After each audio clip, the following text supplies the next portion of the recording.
I've been thinking about like great men throughout history, and like as far as their circumstances, like would they still be great if they were in another time, if they were in another situation, especially like comparing them to other great men.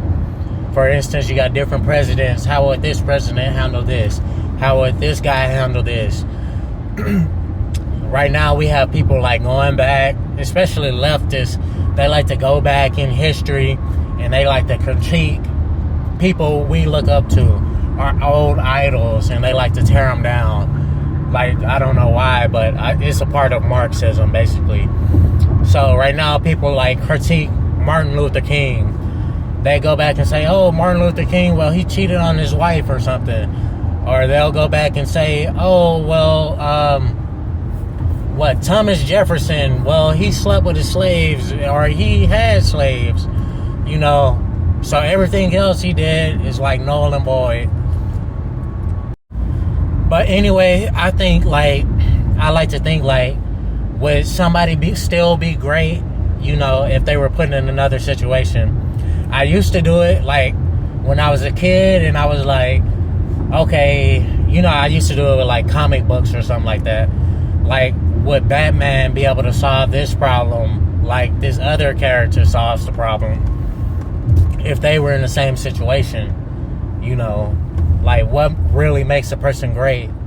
And it's like, if you can get out of the most shit at that given point, like no matter what. And it seems like, you know, people who can solve the most problems, of course they have to run into the most problems in the first place, but those become the most competent people.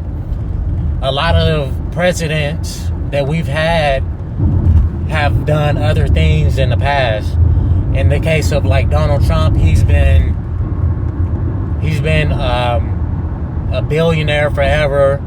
He's had lots of multi-million-dollar companies, lots of best-selling books, best-selling television shows, and other endeavors and stuff that he's put into practice.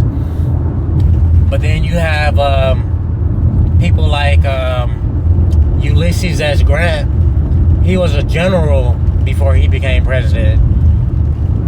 So, you know, all of those different things, you know, kind of stack up.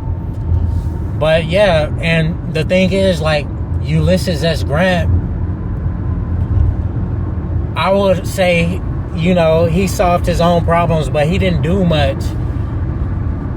I mean, I guess you could say he did something, but I would say he was like a lot of presidents, they aren't breathtaking when you look at, you know, what they did during the time. But you know, certain people, only they could solve that problem. They were in the right place at the right time, and only they could do it. Now, after Ulysses S. Grant was the president, he almost went broke until he wrote a book. I forgot the name of it, but I read it.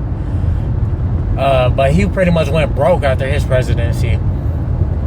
And it's a lot of people who were great senators, and they ran for president, and they were one-term presidents. But we might have needed them at that time. And some of the things they implemented are still around today, and they're still great. One person I hate is Woodrow Wilson. There's some other ones too. But they kind of led in the big state type of deal, like making the state bigger than what it's supposed to be. Like making the government bigger than it was what it's supposed to be over the states.